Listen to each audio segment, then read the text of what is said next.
میں ایسا کیوں ہے کہ آپ کل کسی سے دوستی ہوتی ہے اور اگلے دن ٹوٹ جاتی ہے؟ کیونکہ آپ کے اندر ٹرسٹ اگر تمام انسان تل جائیں تمہیں نقصان پہنچانے پر تو نہیں پہنچا سکتے۔ اکثر ہماری عورتوں کے اندر توکل کی جو ہے بہت زیادہ کمی پائی جاتی ہے کہ عورتیں جو ہیں وہ ایک تو ہمیں تو بس پلیٹ میں رکھ کے دین مل گیا نا، سو اس وجہ سے ہمیں اس کی قدر نہیں۔ جب بھروسہ ٹوٹتا ہے تو انسان بکھر سا جاتا ہے، پہلے اعتبار ٹوٹتا ہے اور بعد میں رشتے۔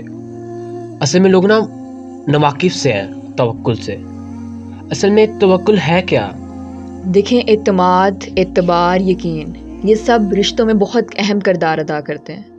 وہ رشتے جن میں اس طرح کے کوئی عناصر نہیں پائے جاتے، وہ رشتے کھوکھلے ہو جاتے ہیں اور پھر ایٹ دا اینڈ وہ رشتے ٹوٹ جاتے ہیں۔ آپ بہن بھائی کا رشتہ لے لیں، ماں باپ کا رشتہ لے لیں، میاں بیوی، دوست، کوئی بھی رشتہ ہے، اس کی بنیاد جو ہے جس پر وہ رشتہ قائم رہتا ہے وہ ہے اعتماد، یعنی کہ ایک دوسرے پر ٹرسٹ رہنا۔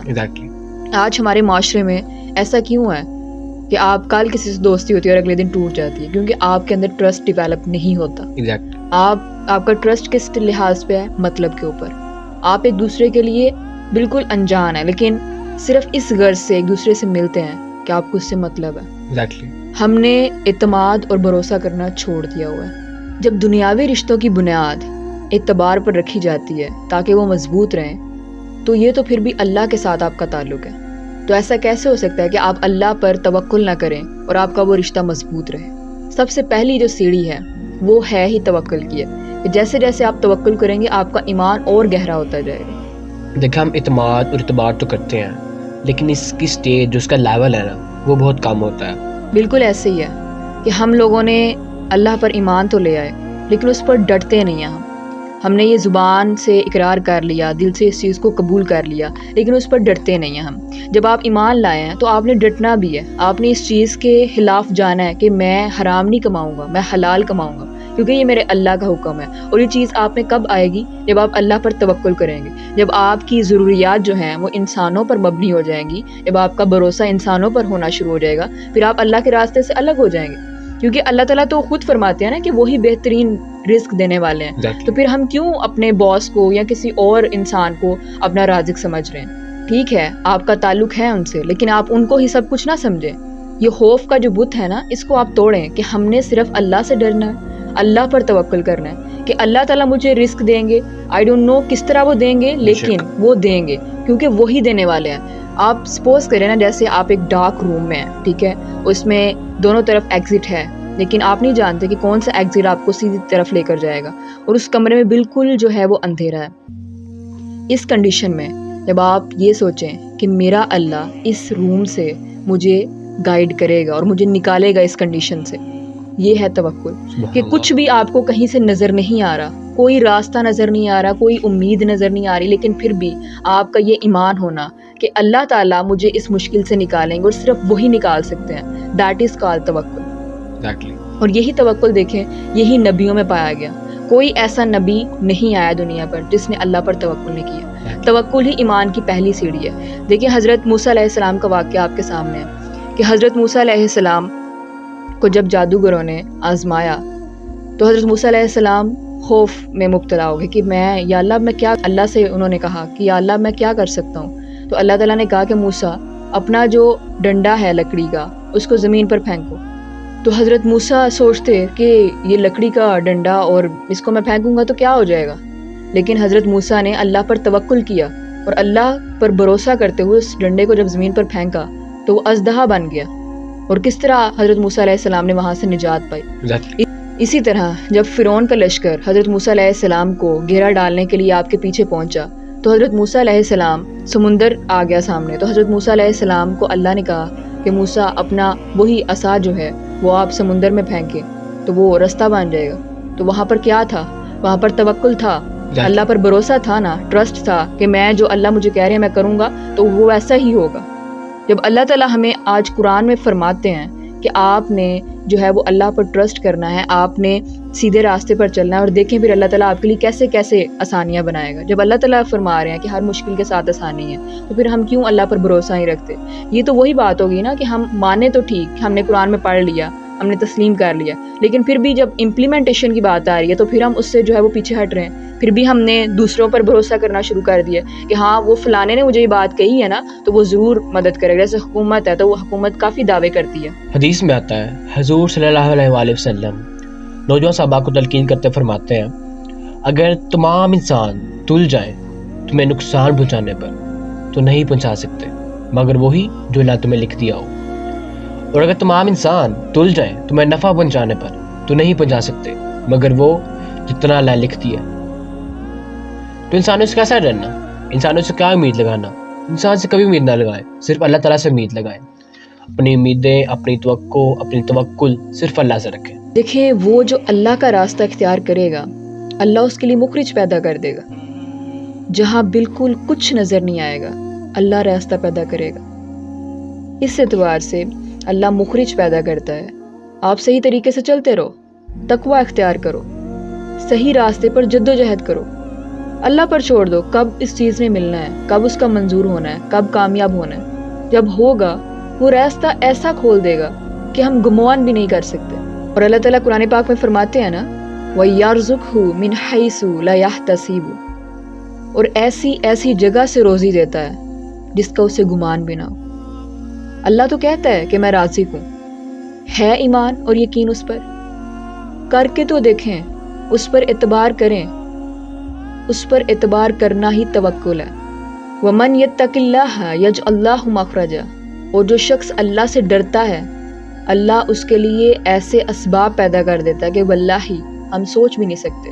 پاک میں آتا ہے وَمَنْ يَتَوَكَّلْ عَلَى اللَّهِ فَهُوَ حَسْبُهُ، یہ تو ابھی تقوی والے کی بات کی ہے نا کہ وہاں سے رزق جائے گا، وہاں سے رزق پیدا ہوگا جہاں سے انسان نے گمان بھی نہ کیا ہو، اور جس نے اللہ پر توکل کیا تو وہ اس کے لیے بہت کافی ہو جائے گا۔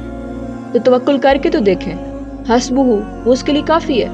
اگر کوئی مسلمان اپنے کسی بھائی کی ضرورت پوری کرتا ہے تو اللہ تعالیٰ اس کی ضرورت پوری کرنا شروع کر دیتے ہیں۔ اپنا کارساز صرف اللہ کو بنائیں، اپنے تمام معاملات اللہ کے سپرد کر دیں۔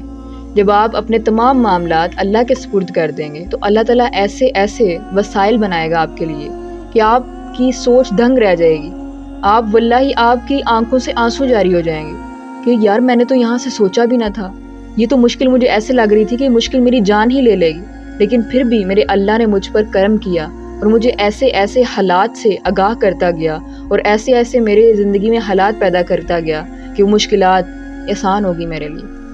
اور بالکل توکل ہی تو سب سے بڑی دولت ہے۔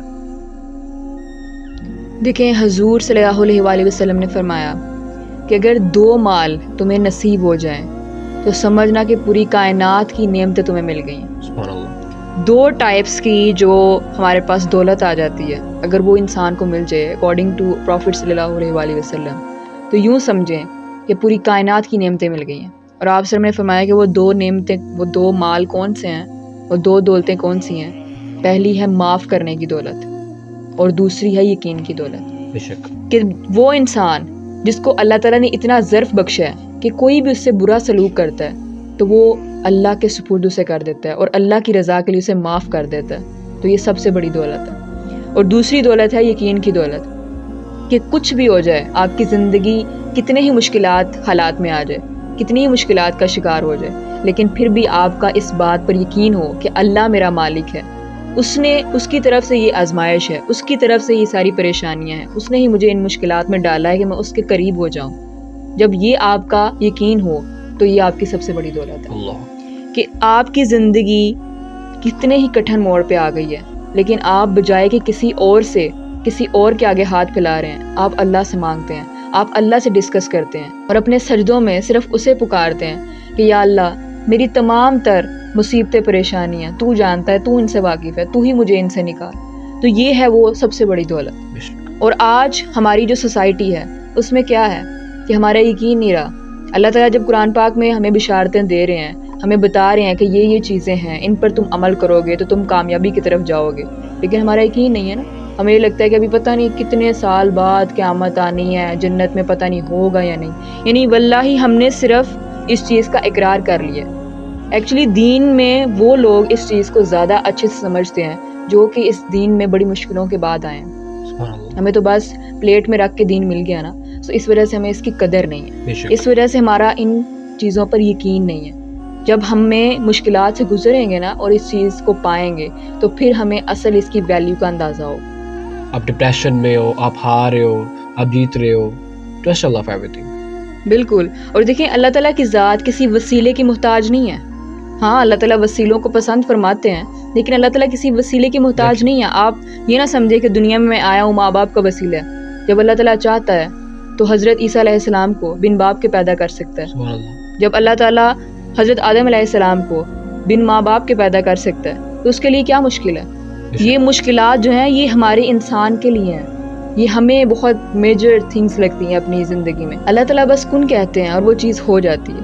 تو ہم نے جب اللہ تعالیٰ کی طرف اپنے سارے معاملات رکھ دیتے ہیں نا تو پھر ہم ٹینشنز، ڈپریشن، انگزائٹی، یہ سارے معاملات ہمارے آٹومیٹیکلی حل ہو جاتے ہیں. Exactly. جب آپ کو یقین آ گیا نا کہ یہ میرے معاملات جو ہوں گے وہ صرف اللہ تعالیٰ حل کریں گے، کوئی اللہ تعالیٰ سے بڑی ذات نہیں ہے. میں کسی کے بھی آگے چلے جاؤں، حکمرانوں کے سامنے چلا جاؤں، بڑے سے بڑے اس دنیا میں جس کو آپ بڑا سمجھتے ہیں نا انسان کو، اس کے پاس بھی چلا جاؤں، اس سے بھی واللہ حل نہیں ہوگا اگر اللہ نہ چاہے.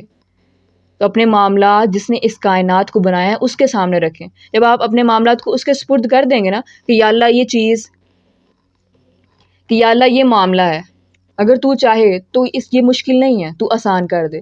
جب آپ سارے معاملات کو اللہ تعالیٰ کی طرف رجوع کر دیں گے ان کا تو آپ بالکل فری ہو جائیں گے. آپ کو کسی چیز کی ٹینشن نہیں رہے گی، آپ ڈپریشن کا شکار نہیں رہیں گے، کیونکہ آپ کو پتہ ہے کہ جس کے حوالے میں نے کیے ہیں وہ بہترین کرنے والا ہے، وہ بہترین ہینڈل کرنے والا ہے، وہ بیسٹ پلانر ہے. اکثر ہماری عورتوں کے اندر توکل کی جو ہے بہت زیادہ کمی پائی جاتی ہے کہ عورتیں جو ہیں وہ ایک تو ایموشنلی ویک ہوتی ہیں تو وہ کسی کے آگے بھی فوراً ہاتھ پھیلا لیتی ہیں، اپنے بچوں کے لیے، اپنے کسی بھی ضرورت کے لیے فوراً رابطے میں آ جاتی ہیں. تو یہ توکل جو ہے اگر ان کو سیکھنا ہے تو سب سے خوبصورت مثال جو قرآن پاک میں بھی جس کا ذکر ہے وہ یہ ہے کہ حضرت موسیٰ علیہ السلام کا واقعہ، کہ حضرت موسیٰ علیہ السلام کی والدہ کے دل میں جب اللہ تعالیٰ نے بات ڈالی نا، اللہ تعالیٰ قرآن پاک میں خود فرماتے ہیں کہ ہم نے ان کے دل میں بات ڈالی، وحی کی، ان کے دل میں بات ڈالی کہ آپ بچے کو صندوق میں بند کر کے سمندر میں ڈال دیں. تو وہاں پر کیا تھا؟ وہاں پر حضرت موسیٰ علیہ السلام کی والدہ کا توکل تھا اللہ تعالیٰ کی ذات پر. سبحان اللہ. انہوں نے توکل کیا کہ آج جس کو میں صندوق میں بند کر کے سمندر میں ڈال رہی ہوں، کوئی والدہ ڈالتی ہے اپنے بیٹے کو، اپنے بچے کو سمندر میں کوئی ڈالتی ہے؟ آج ہم اگر عورتیں اندازہ لگائیں نا تو واللہ یہ بہت بڑی بات ہے. انہوں نے توکل کیا اللہ پر، اور پھر دیکھیں نا کہ حضرت موسیٰ علیہ السلام کو فرعون کے ہی محل میں، فرعون کے ہی نوکروں چاکروں کے اندر ان کی پرورش ہوئی. وہ توکل ہی تھا جس کی وجہ سے نبیوں پیغمبروں کو اتنا عہدہ، اتنا مقام ملا. تو آج اگر ہم پیچھے ہیں تو وہ کس وجہ سے؟ کہ ہم اللہ تعالیٰ کی ذات پر توکل نہیں کرتے. جب توکل کی طاقت آپ میں آ جائے گی نا، جب توکل کا لیول آپ کے اندر سٹرونگ ہوگا تو واللہ آپ کا ایمان سٹرونگ ہوگا. اور جب آپ کا ایمان سٹرونگ ہوگا تو اللہ تعالیٰ فرشتوں کو نازل کرتے ہیں کہ اس انسان کی مدد کرو جا کے. ہم سمجھتے ہیں نا کہ شاید ہم مانگ رہے ہیں، پتہ نہیں اللہ دے گا یا نہیں. دس از دا موسٹ ویک پوائنٹ کہ جب ہم مانگیں بھی اور اللہ پر بھروسہ بھی نہ ہو. آپ تصور تو کریں آپ کس ذات سے مانگ رہے ہیں جو پوری کائنات کا مالک ہے، آپ کا خالق ہے، آپ کو دینے والا ہے. اللہ تعالیٰ رازق ہیں. ہاں وسیلے اللہ تعالیٰ نے انسان کو کہا ہے کہ تم تلاش رزق میں نکلو، لیکن دینے والی ذات اللہ کی ہے. آپ اس چیز سے منہ نہ پھیریں کہ اللہ تعالیٰ نہیں دے رہا، اللہ تعالیٰ ہی آپ کو دے رہے ہیں. اگر آج آپ سانس لے رہے ہیں، آج آپ دیکھ رہے ہیں، آپ سن رہے ہیں، آپ بول رہے ہیں، تو دس از جسٹ بیکاز آف اللہ. بے شک اللہ کے بغیر انسان تصور ہی نہیں کر سکتا کہ وہ زندگی کے بارے میں سوچ سکے. جب اللہ تعالیٰ فرما رہے ہیں کہ میں تمہارا رازق ہوں، پھر ہم اپنے وسائل کسی اور کے آگے کیوں ہم پھیلا رہے ہیں؟ ہم اپنی مشکلات کسی اور کے سامنے کیوں رکھ رہے ہیں؟ کہ ہم ایمانی طور پہ ویک ہیں. ہم نے اپنے ایمان کو سٹرونگ کرنا ہے اور اللہ تعالیٰ پر بھروسہ کرنا ہے. جب آپ اللہ تعالیٰ پر بھروسہ کریں گے تو واللہ آپ صرف تصور کریں گے وہ چیز آپ کے پاس ہوگی. ہم اتنے سٹرونگ ہوں کہ ہم مانگیں اللہ سے کہیں کہ یا اللہ تو دے سکتا ہے، مجھے بس یہ چاہیے، آپ نے مجھے یہ دینا ہے. کیونکہ اللہ تعالیٰ دے سکتے ہیں. ہم کیوں اس طرح مانگتے ہیں؟ ہمارے دعاؤں میں نا وہ طریقہ ہی نہیں ہے ہمیں مانگنے کا. ہم پہلے تصور کریں ہم کس سے مانگ رہے ہیں. جب آپ کو پتہ چلے نا کہ کوئی پریزیڈنٹ، اس نے کوئی ایسا پلیٹ فارم جاری کیا جس کے ذریعے ہم کچھ اپنی ریکویسٹ وغیرہ کر سکتے ہیں، تو واللہ ہماری لسٹ آپ چیک کریں کتنی لمبی ہو جاتی ہے. ہماری جو مانگنے والی فہرست ہے نا وہی چینج ہو جاتی ہے. اور جب ہم مانگ رہے ہیں خالق سے، رب العالمین سے، تو پھر ہم کیوں اس طرح مانگ رہے ہیں کہ پتہ نہیں اللہ نے دینا ہے کہ نہیں، چلو مانگ لیتا ہوں فارمیلٹی کے طور پہ. اللہ اس طرح نہ مانگیں. اللہ سے مانگیں کہ یا اللہ مجھے ضرورت ہے اور تو جانتا ہے، بس مجھے یہ دے دے. سبحان اللہ. جب آپ مانگیں گے نا تو انشاءاللہ اللہ تعالیٰ ضرور دیں گے. بس ہم دنیا کو راضی کرنے میں لگے ہوئے ہیں. پھر ٹرسٹ ہمارا بہت ختم ہو گیا ہوا ہے کہ جو قرآن میں اللہ تعالیٰ نے فرمایا ہے، جو احادیث میں رسول اللہ صلی اللہ علیہ وآلہ وسلم نے فرمایا ہے، ہم اس پر یقین ہی نہیں رکھتے. ہم نے بس کہہ دیا کہ ہاں بات ہوئی ہوگی، بس اس طرح یقین نہیں ہے ہمارے اندر. حضرت فاطمہ رضی اللہ تعالیٰ عنہا نے اتنی تنگ دستی کا وقت گزارا. حضور اکرم صلی اللہ علیہ وسلم کی صاحبزادی، جن کے لیے اللہ تعالیٰ نے فرمایا کہ وہ رحمت للعالمین ہے، سبحان اللہ. ان کی صاحبزادی اتنی تنگ دستی کا وقت گزارا، لیکن کبھی ناشکری کے کلمات نہیں آئے. حضرت علی رضی اللہ تعالیٰ عنہ نے حضرت فاطمہ رضی اللہ تعالیٰ عنہ سے پوچھا کہ فاطمہ تم نے کبھی مجھ سے کوئی فرمائش نہیں کی، کسی چیز کا نہیں بولا کہ مجھے یہ چاہیے، تو آج میں چاہتا ہوں کہ تم مجھ سے کوئی فرمائش کرو. تو حضرت فاطمہ رضی اللہ تعالیٰ عنہ نے حضرت علی سے کہا کہ علی میرا آج انار کھانے کو دل کر رہا ہے. تو حضرت علی رضی اللہ تعالیٰ عنہ ان کے لیے انار لینے چلے گئے. جب انار لے کر آ رہے تھے تو راستے میں ایک بزرگ دکھا کہ جس کے ہونٹوں سے، جس کی آنکھوں سے اس کی غریبی اور اس کی مفلسی جھلک رہی تھی. تو اس نے کہا کہ علی میں بہت بھوکا ہوں، تو آپ مجھے یہ انار دے دیں. حضرت علی رضی اللہ تعالیٰ عنہ نے انہیں انار دے دیا. اب گھر جب آئے تو حضرت فاطمہ رضی اللہ تعالیٰ عنہ نے دیکھا تو ان کو محسوس ہو گیا کہ علی جو ہیں وہ آج بغیر انار کے لوٹے ہیں. تو انہوں نے کہا کہ علی آپ کچھ نہ کہیے، میں جانتی ہوں کہ آپ نے میرے لیے خریدا تھا، آپ نے مجھ سے بے وفائی نہیں کی، آپ نے خریدا تھا، لیکن مجھ سے بھی زیادہ کسی کو دیکھا کہ اس کو ضرورت ہے تو آپ نے اس کو دے دیا. تو اس طرح دونوں میاں بیوی بیٹھ گئے اور کچھ دیر بعد دروازے پر دستک ہوئی تو حضرت عمر رضی اللہ تعالیٰ عنہ 9 انار لے کر کھڑے تھے. انہوں نے کہا کہ علی یہ حضرت محمد صلی اللہ علیہ وآلہ وسلم نے آپ کے لیے دیے ہیں. تو حضرت علی نے کہا کہ یہ میرے لیے نہیں دیے ہوں گے، یہ کسی اور کے گھر کے لیے دیے ہوں گے. انہوں نے کہا کیوں، آپ یہ کیوں کہہ رہے ہیں، یہ آپ کے لیے دیے ہیں. انہوں نے کہا اگر میرے لیے دیے ہوتے تو 10 دیے ہوتے، کیونکہ اللہ تعالیٰ نے فرمایا کہ تم اگر ایک نیکی کرو گے تو میں اس کے بدلے میں تمہیں 10 دوں گا. تو انہوں نے کہا کہ یہ میرے نہیں ہو سکتے. تو حضرت عمر نے اپنی جیب میں سے، اپنی پاکٹ میں سے ایک اور انار نکال کر دیا اور کہا کہ آپ کے لیے واقعی 10 دیے تھے، میں صرف آپ کو آزما رہا تھا. تو دیکھیں نا ان کا توکل تھا اللہ پر کہ اللہ نے جب فرمایا کہ میں تمہیں ایک کے بدلے میں 10 دوں گا تو ایسا ہو ہی نہیں سکتا تھا کہ وہ ایک کم ہوتا. تو یہ توکل کا لیول ہے. اگر آج ہم اپنا توکل اللہ تعالیٰ پر زیادہ کریں گے، جتنا ہمارا توکل کا لیول زیادہ ہوتا جائے گا واللہ اتنا ہی ہمارا ایمان سٹرونگ ہوگا، اور جتنا ایمان سٹرونگ ہوگا انشاءاللہ اتنا ہم جنت کے زیادہ قریب ہوتے جائیں گے. بے شک.